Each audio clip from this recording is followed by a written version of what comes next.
The air was filled with music and laughter, the perfect backdrop to what was supposed to be the happiest day of my life. My name is Linda, and I stood there in my white gown, feeling like a princess. But that feeling was shattered in an instant. Linda, dear, could you come here for a moment? My mother-in-law's voice, sharp and insistent, cut through the merriment. I excused myself from my friends and walked over to her, noticing the stiffness in her posture and the tightness of her smile. "What is it, Mrs. Dalton?" I asked, trying to keep my tone pleasant. "It's about the way you look at me, Linda. I know a look of contempt when I see one. I'm your husband's mother, and I deserve respect, not disdain." Her words, laced with accusation, took me by surprise. "Mrs. Dalton, I assure you, you're mistaken. I have nothing but respect for you," I replied, feeling a wave of confusion. "Respect? Ha! I've seen the way you roll your eyes, the little sighs when I speak. You think I'm blind? You've turned my own son against me." Her voice rose, drawing the attention of nearby guests. "Mom, what's going on here?" My husband, Mark, joined us, his brow furrowed with concern. "Your wife, she's been disrespectful to me, always looking down on me. And today, on your wedding day, she's been the worst." Mrs. Dalton's voice broke, tears welling in her eyes. "Linda, is this true?" Mark looked at me, his expression a mix of disbelief and rising anger. "No, it's not true. I've done nothing of the sort," I said firmly, feeling a growing sense of injustice. "She's lying." "Mark, I'm your mother. Would I lie to you?" Mrs. Dalton sobbed, clutching his arm. In a moment that felt surreal, Mark's hand came up and struck my cheek in a stinging slap. The sound echoed in the sudden silence, and I stood there, hand to my reddening cheek, as the room full of guests stared in shock. "How could you?" I whispered, not to Mark or Mrs. Dalton, but to the universe that had allowed this to happen.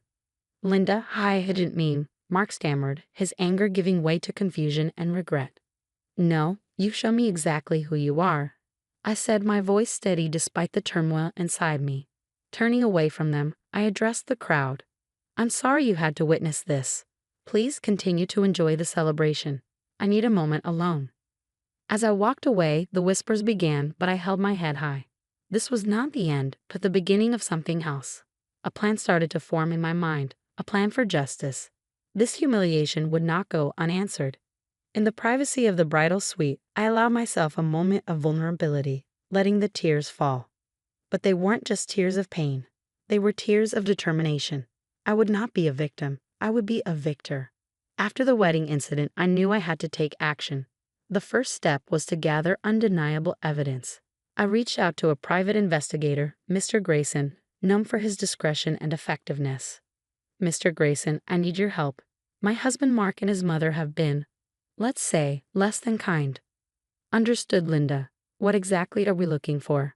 "I need evidence of their behavior, anything that shows a pattern of emotional, financial, or legal abuse."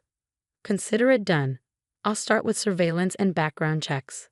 I'll dig into their pasts, finances, everything." Armed with my mission, I began recording my conversations with Mark and his mother, every phone call, every encounter. I needed all the evidence I could get. In the midst of this, I found solace in my friend Sarah. "Sarah, I don't know how I'd get through this without you." "You don't have to, Linda. I'm here for you always." "So what's the plan?" "I'm collecting evidence. Mr. Grayson is helping too. I want to expose them for who they truly are." "Be careful, Linda. They won't see this coming and they'll be furious." "I know, but I couldn't let them get away with it."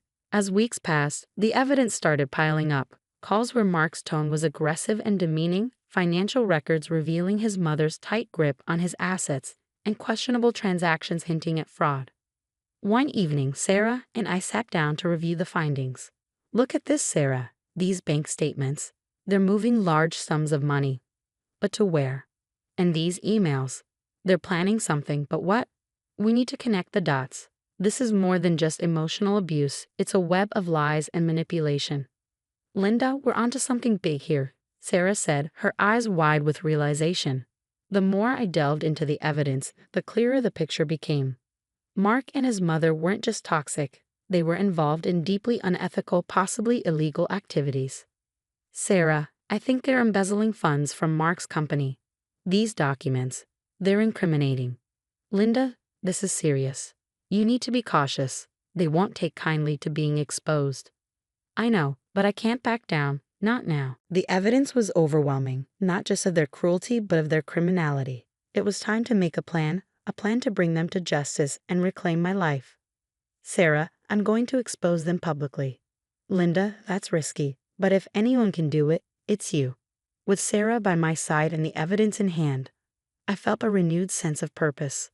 I wasn't just fighting for myself anymore. I was fighting for justice. The next step was clear. I had to bring their actions into the light. It was time for the world to see Mark and his mother for who they truly were. I organized an event under the guise of a big announcement, inviting friends, family, and subtly, a few media contacts.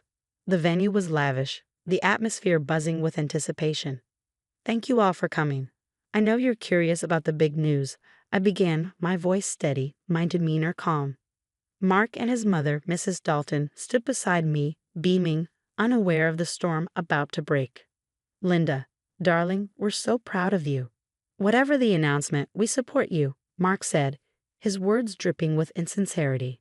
I've gathered you all here to share some important truths about my marriage and the Dalton family. I paused, gauging the crowd's reaction. Truths? Linda, what are you talking about? Mrs. Dalton's voice quivered with a mix of confusion and fear. I'm talking about the abuse, the lies, and the illegal activities that have been going on behind the scenes. The room fell silent, the air thick with tension. Linda, have you lost your mind? Mark's face turned a shade of red, his anger barely contained. Quite the contrary, Mark. I've never been more sane or more sure of what I need to do. Exhibit A. I gestured to the screen behind me, where a video started playing, a recording of one of their heated, abusive conversations. The crowd gasped, murmurs growing louder. Mrs. Dalton's face paled, her hands trembling. This is just the beginning. These documents show financial irregularities, embezzlement, and fraud. I held up a folder filled with incriminating evidence. You can't do this, Linda. You're ruining everything. Mark's voice was a mix of plea and threat. I'm not ruining anything. I'm exposing the truth, a truth that everyone needs to see. The media personnel started clicking their cameras, capturing every moment of the unfolding drama. Linda, please, let's discuss this privately. Mrs. Dalton's voice was barely a whisper, her facade of control shattered. No, Mrs. Dalton, no more private discussions. The time for hiding is over. As I continued to reveal more evidence, the reactions varied from shock to disbelief. Some guests shook their heads, while others whispered among themselves. Mark and Mrs. Dalton stood frozen, their masks of respectability falling away. This is my story, a story of surviving abuse and standing up against injustice. I refuse to be a victim any longer. The event concluded with a flurry of activity. The media swarmed around, asking questions, while many guests offered words of support and admiration for my bravery. As I walked away from the podium, I felt a weight lift off my shoulders. I had done it. I had exposed them publicly, maintaining my composure and control. It was a moment of triumph, a moment where I reclaimed my power and my voice. The courtroom was stark and imposing, a fitting arena for the final act of my journey. As I sat there, a mix of nervousness and determination, my lawyer beside me, I couldn't help but notice how unsettled Mark and Mrs. Dalton looked across the room. Your Honor, we are here to present the case against Mark and Mrs. Dalton, not just for a divorce, but for years of emotional and financial abuse, my lawyer began, his voice resonating with confidence. Linda, you can't win this. You're going too far. Mark's desperate whisper reached me from across the room.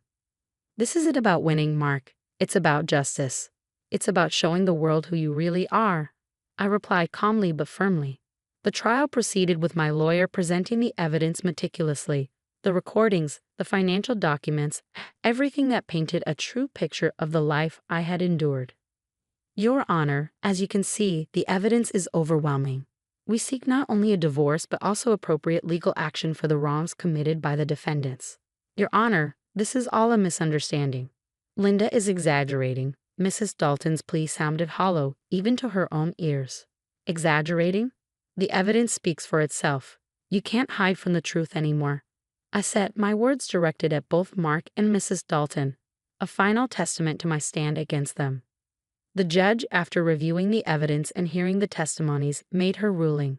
In light of the overwhelming evidence, I grant the divorce and order legal actions against Mark and Mrs. Dalton for their conduct. As the gavel struck, a sense of vindication washed over me. I had done it. I had stood up to them and emerged victorious. With the legal battles behind me, I began the next chapter of my life, a chapter of healing and rebuilding. I found a small, peaceful place in the countryside, a stark contrast to the chaos of my past life.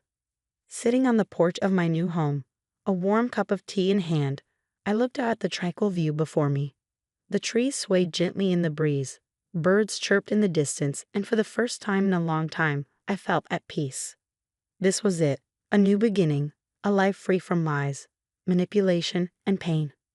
My journey hadn't been easy, but it was worth it. I had not only survived, I had triumphed. I had found my strength, reclaimed my voice, and now I was finally free. As the sun set, casting a warm glow over the horizon, I knew I was exactly where I was meant to be. The future was uncertain, but it was mine to shape, a future filled with hope, healing, and happiness. This was my story of triumph, a story of a woman who refused to be silenced, who stood tall against all odds. This was my closure, my victory. The story of Linda's journey has reached its conclusion. Do you believe Linda's decision to publicly expose and legally confront her husband and his mother was the best course of action? Could there have been a different way to handle such a situation? Share your thoughts in the comments below. And if you enjoyed this story and want to see more like it, don't forget to like this video and subscribe to our channel for more compelling narratives. Your support helps us bring more stories to life.